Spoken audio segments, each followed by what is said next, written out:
नमस्कार मित्रांनो, community health nursing GNM third year या परीक्षेत वारंवार विचारल्या जाणारा प्रश्नाचे लॉंग आन्सर आज आपण अगदी सोप्या मराठी भाषेत समजून घेणार आहोत। हे प्रश्न मागील अनेक वर्षाच्या प्रश्नपत्रिकेमध्ये विचारला गेला आहेत, त्यामुळे हा प्रश्न परीक्षेसाठी खूप महत्त्वाचा आहे। व्हिडिओ शेवटपर्यंत बघा, कारण मी उत्तर हे हेडिंग सगळं पॉईंट टू पॉईंट आणि कसे लिहायचे हे पण सांगणार आहे। तर व्हिडिओला स्किप न करता शेवटपर्यंत बघा व चॅनलला सबस्क्राईब करा। तर बघूया आजचा कोणता प्रश्न आहे तो। आजचा प्रश्न आहे रेफरल संदर्भित सेवा सिस्टम। त्याचा आपण प्रस्तावना पाहूया। संदर्भ सेवा, रेफरल सर्व्हिस आणि संदर्भ दृष्टी। रेफरल सिस्टीम हे कम्युनिटी हेल्थ नर्सिंग मधील महत्त्वाचा विषय आहे। रुग्णाला योग्य उपचारासाठी एका आरोग्य केंद्रातून दुसऱ्या केंद्रात पाठवण्याची प्रक्रिया म्हणजे संदर्भ सेवा। संदर्भ सेवा म्हणजे काय? रुग्णाला योग्य उपचारासाठी एका आरोग्य केंद्रातून दुसऱ्या केंद्रात पाठवण्याच्या प्रक्रियेला काय म्हणतात? संदर्भ सेवा।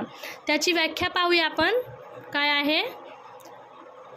रुग्णाला अधिक चांगल्या उपचारासाठी एका आरोग्य केंद्रातून दुसऱ्या उच्चस्तरीय आरोग्य केंद्राकडे पाठवण्याच्या प्रक्रियेला संदर्भ सेवा म्हणतात। तर रुग्णाला अधिक चांगल्या उपचारासाठी एका आरोग्य केंद्रातून दुसऱ्या उच्चस्तरीय आरोग्य केंद्राकडे पाठवण्याच्या प्रक्रियेला संदर्भ सेवा म्हणतात। त्याचे उद्देश काय काय आहे ते पाहूया आपण। नंबर 1 चा उद्देश आहे रुग्णाला योग्य उपचार मिळवून देणे, तज्ञ डॉक्टरांची सेवा उपलब्ध करून देणे, गंभीर रुग्णांना वेळेत मदत करणे, उपचाराची सातत्य राखणे, गुंतागुंत कमी करणे। तर त्याचे 5 उद्देश आहे। कोणकोणते? रुग्णाला योग्य उपचार मिळवून देणे, तज्ञ डॉक्टरांची सेवा उपलब्ध करून देणे, रुग्णांना वेळेत मदत करणे, उपचारांची सातत्य राखणे, गुंतागुंत कमी करणे, हे झाले त्याचे उद्देश। आपण पाहूया संदर्भ सेवेचे प्रकार। किती प्रकार आहेत ते पाहूया। संदर्भ सेवेचे प्रकार, त्याच्यामध्ये पहिला नंबर आहे अपवर्ड रेफरल सिस्टीम, म्हणजे प्राथमिक आरोग्य केंद्रातून मोठ्या हॉस्पिटलमध्ये पाठवणे, त्याला काय म्हणतात? Upward referral system.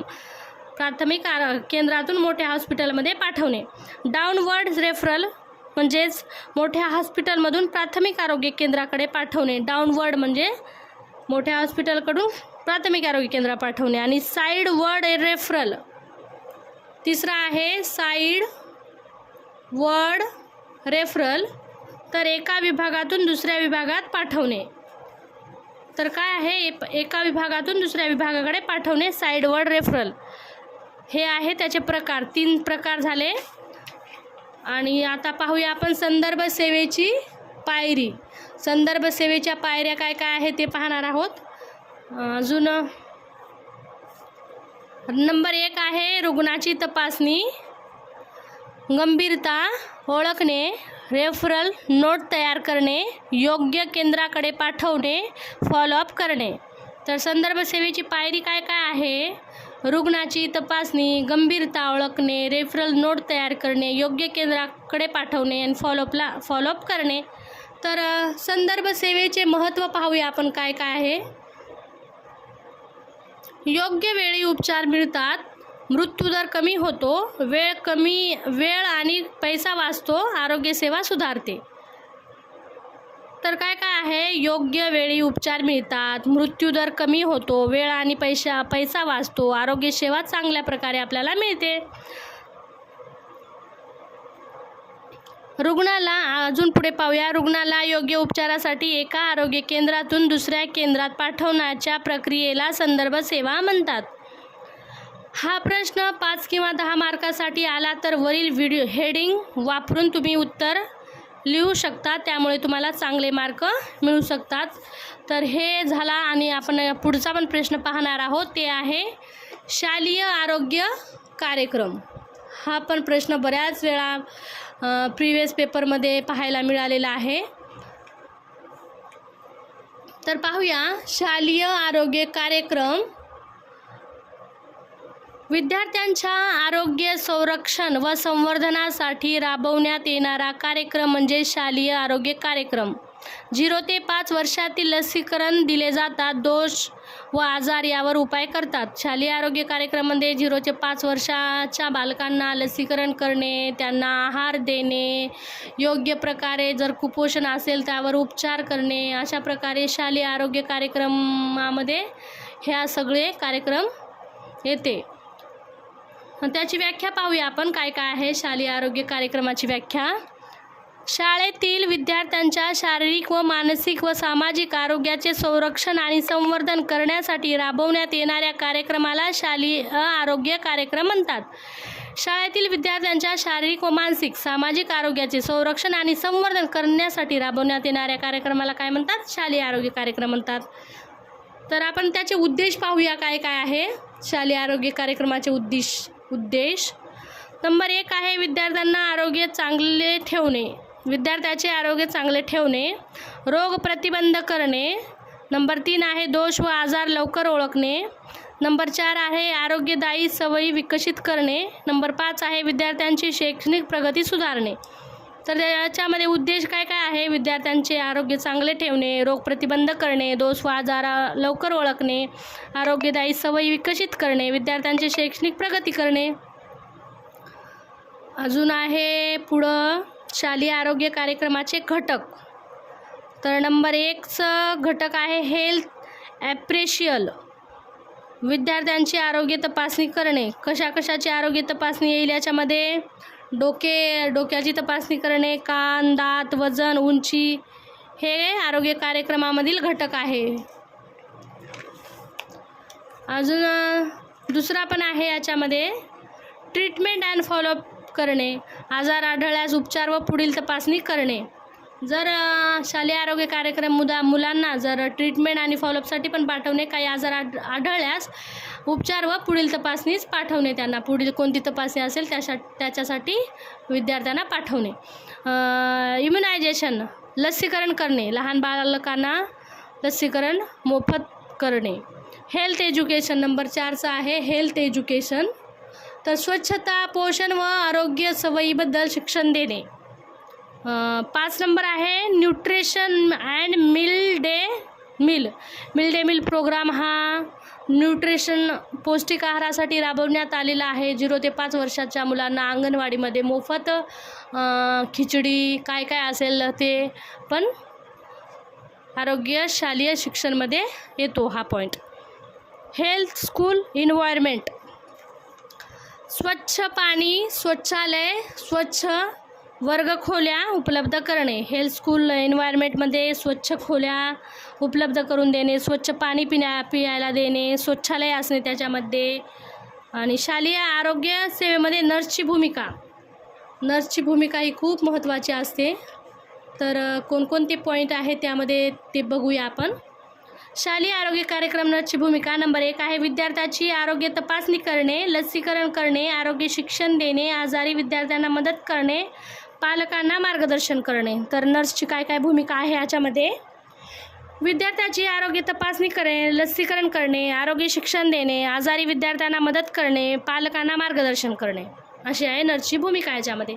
तर आपण शालेय आरोग्य कार्यक्रमाचे महत्त्व काय काय आहे ते पाहूया. विद्यार्थ्यांचे आरोग्य सुधारते. याच्यामुळे काय? विद्यार्थ्याचे आरोग्य सुधारते. हे खूप महत्त्वाचं आहे ना, कारण या कार्यक्रमामुळे विद्यार्थ्याचे आरोग्य सुधारते, रोग कमी होतात, चांगल्या सवयी लागतात, उपस्थिती वाढते, शैक्षणिक प्रगती सुधारते. किती महत्त्वाचं आहे ना, रोग कमी होतात या शालेय आरोग्य कार्यक्रम राबवल्यामुळे, चांगल्या सवयी लागतात, उपस्थिती शाळेमध्ये त्यांची वाढते आणि त्यांच्या शिक्षणामध्ये प्रगती होते. तर याच्यातून आपल्याला निष्कर्ष काय भेटेल? शालेय आरोग्य कार्यक्रमामुळे विद्यार्थ्यांचे सर्वांगीण आरोग्य सुधारते व निरोगी समाज निर्माण होण्यास मदत होते. शालेय आरोग्य कार्यक्रमामुळे विद्यार्थ्यांचे सर्वांगीण आरोग्य सुधारते व निरोगी समाज निर्माण होण्यास मदत होते. हे आपण 2 प्रश्न पाहिले. आता आपण पुढचा पण प्रश्न पाहणार आहोत. तर आपण याच्यामध्ये काय काय पाहिलं? शालेय आरोग्य कार्यक्रम पाहिलं, त्याची प्रस्तावना, व्याख्या पाहिली, त्याचे उद्देश पाहिले, शालेय आरोग्य कार्यक्रमामधील घटक कोणकोणते आहे ते पाहिलं. आणि घटकामध्ये ट्रीटमेंट अँड फॉलोअप येतो, इम्युनायझेशन येतो, हेल्थ एज्युकेशन येतो, nutrition and mid day meal येते, स्कूल हेल्थ स्कूल एन्व्हायरमेंट येतो आणि शालेय आरोग्य कार्यक्रमाची नर्सची काय काय भूमिका आहे ते पण पाहिलं आपण आणि त्याचे महत्त्व पण पाहिलं आणि निष्कर्ष पण पाहिलं. तर आता आपण बघूया पुढचा प्रश्न. हा प्रश्न पण बऱ्याच वेळा विचारला गेलेला आहे एक्झाममध्ये. तर कोणता प्रश्न आहे? वृद्ध अवस्थेतील आरोग्य समस्या. वृद्ध अवस्थेतील आरोग्य समस्या कशामुळे होतात, काय होतात ते पाहणार आहोत आपण. जनरेटिंग नर्सिंगमध्ये व्यक्तींना होणाऱ्या शारीरिक, मानसिक, सामाजिक समस्याचा अभ्यास केला जातो. 60 वर्षावरील व्यक्तीला वृद्ध म्हणतात. जास्त करून त्यांना स्वतःची कामे करता येतात पण जास्त नाही, त्यामुळे ते दुसऱ्यांवर अवलंबून राहू लागतात. त्यांच्या मनामध्ये एकच घर तयार होते की ते म्हणजे आपण दुसऱ्यावर ओझे झालो आहोत, आता आपली वय झाली आहे, आपल्याला कोणी आता कोणतेही कार्य करू देणार नाहीत अशी त्यांच्या मनामध्ये भीती चालू असते. तर त्याची व्याख्या पाहूया आपण काय आहे वृद्धा अवस्थेतील समस्याची व्याख्या. 60 वर्षावरील व्यक्तीला वृद्ध व्यक्ती म्हणतात. 60 वर्षावरील जो व्यक्ती होतो त्याला काय म्हणतात? वृद्ध. वाढत्या वयानुसार शरीराची कार्यक्षमता कमी होत जाते व विविध आरोग्य समस्या निर्माण होतात. म्हणजे वाढत्या वयानुसार शरीराची कार्यक्षमता कमी होत जाते, विविध आरोग्य समस्या निर्माण होतात. पुढे पाहूया वृद्धावस्थेचे प्रमुख आरोग्य समस्या काय काय आहेत.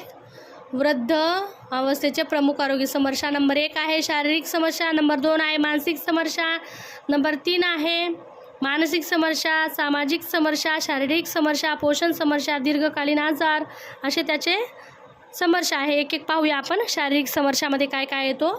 शारीरिक समस्यामध्ये दृष्टी कमी होणे, ऐकू कमी येणे, हाडे कमजोर होणे, सांधेदुखी, चालण्यास अडचण, थकवा येणे, उदाहरणार्थ आर्थरायटिस, ऑस्टोपोरोसिस आणि कॅटरॅक्ट्स. तर शारीरिकमध्ये काय काय येईल? त्यांना दिसायला कमी लागेल, त्यांना ऐकू कमी येईल, त्यांचे हाडे कमजोर होतील, सांधेदुखीचा त्यांना त्रास होत असेल, चालण्यामध्ये पण अडचण येईल, त्यांना थकवा येईल, त्यांना आर्थरायटिस, ऑस्टोपोरोसिस म्हणजे कॅल्शियम कमी होणे, कॅटरॅक्ट्स डोळ्याचे म्हणजे डोळ्याला मोतीबिंदू किंवा अनेक प्रकारचे आजार होणे. मानसिक समस्या पाहूया आपण कोणकोणत्या येतात त्याच्यामध्ये. विस्मरण येणे, नैराश्य, एकटेपणा, चिंता, स्मरणशक्ती कमी होणे. वृद्ध व्यक्तीमध्ये एकटेपणा ही मोठी मानसिक समस्या आहे. मानसिक समस्या काय काय येऊ शकतात. 60 वर्षाच्या व्यक्तींना जास्त लक्षात राहत नाही, ते निराश राहतात, एकटेपणा वाटतो, त्यांना चिंता वाटते, स्मरणशक्ती त्यांची कमी होते. वृद्ध व्यक्तीमध्ये एकटेपणा ही मोठी मानसिक समस्या आहे. तर तिसरा पॉईंट आहे कोणती समस्या आहे ती सामाजिक समस्या. त्याच्यामध्ये काय काय ते पाहूया. सामाजिक समस्या कुटुंबाकडून दुर्लक्ष, आर्थिक अडचण, सामाजिक आधार कमी, निवृत्तीनंतर ताण. तर सामाजिक समस्यामध्ये कुटुंबाकडून दुर्लक्ष होतो, त्यांचा आर्थिक अडचण वाटते, त्यांना सामाजिक आधार त्यांना कमी भेटतो, निवृत्तीनंतर त्यांना ताण येतो, आता कसं होईल काय होईल असे त्यांचे विचार डोक्यामध्ये चालू असतात. तर पोषण समस्या बघूया 4था नंबर. त्यांना भूक कमी लागते, अपुरा आहार असतो, त्यांना अशक्तपणा वाटते, वजन कमी होतो. जर जेवणच बरोबर जात नसेल किंवा करत नसेल, भूकच लागत नसेल तर ते जेवण तरी कसे करणार ना, म्हणून त्यांना अशक्तपणा वाटेल, त्यांना अजून व्यवस्थित जेवण करणार नाहीत ते, त्याच्यामुळे वजन कमी होईल, अशक्तपणा वाटेल. अशा पोषणाविषयक समस्या आहेत. दीर्घकालीन आजार, त्यांना कोणकोणते आजार होऊ शकतात. तर मधुमेह, उच्च रक्तदाब, हृदयविकार, दमा, कर्करोग अशा प्रकारे त्यांना आजार होऊ शकतात. मधुमेह, उच्च रक्तदाब, हृदयविकार, दमा, कर्करोग असे शॉर्ट ट्रिक तुम्हाला लक्षात ठेवण्यासाठी क असं शब्द जर तुम्ही ही ट्रिक लक्षात ठेवली ना तर तुम्हाला हे आजार पण लक्षात राहील. म्हणजे मधुमेह, म्हणजे हृदयविकार, म्हणजे दमा, म्हणजे दमा, म्हणजे कर्करोग. वृद्धाची काळजी, केअर ऑफ अर्ली, त्यांची काळजी कशी घ्यायचं. नंबर 1 पाहू. संतुलित आहार द्यावा, त्यांना नियमित व्यायाम करावा, वैयक्तिक स्वच्छता, मानसिक आधार द्यावा, नियमित आरोग्य तपासणी, सुरक्षित वातावरण ठेवणे, त्याचा निष्कर्ष काय आहे ते पाहूया. वृद्धांच्या काळजीमध्ये काय काय लिहिणार? संतुलित आहार देणे त्यांना, नियमित त्यांचा व्यायाम करून घेणे, वैयक्तिक स्वच्छता राखण्यास सांगणे त्यांना, मानसिक आधार द्यावा, नियमित आरोग्य तपासणी करण्यासाठी या म्हणून असे सांगावे, सुरक्षित त्यांना वातावरणात ठेवावे.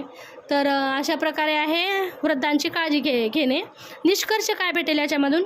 वृद्ध व्यक्तींना शारीरिक, मानसिक आणि सामाजिक जास्त प्रमाणात होतात. योग्य आरोग्य सेवा, प्रेम व काळजी दिल्यास त्यांचे जीवन निरोगी आणि आनंदी राहू शकतो. तर मित्रांनो, हा प्रश्न 5 किंवा 10 मार्कासाठी आला तर वरील हेडिंग वापरून तुम्ही उत्तर लिहून 5 ते 10 मार्क इझिली मिळू शकतात. त्यामुळे तुम्हाला चांगले मार्क पण, हेडिंग टाकली तर तुम्हाला चांगले मार्क पण मिळेल. आणि व्हिडिओ जर आवडला असेल तर व्हिडिओला लाईक करा, नर्सिंग मित्रांपर्यंत तुमच्या शेअर करा, सबस्क्राईब करा. कोणते प्रश्न तर तुम्हाला पाहिजे असेल तर कमेंट करा. चला भेटूया नेक्स्ट व्हिडिओमध्ये. Bye bye.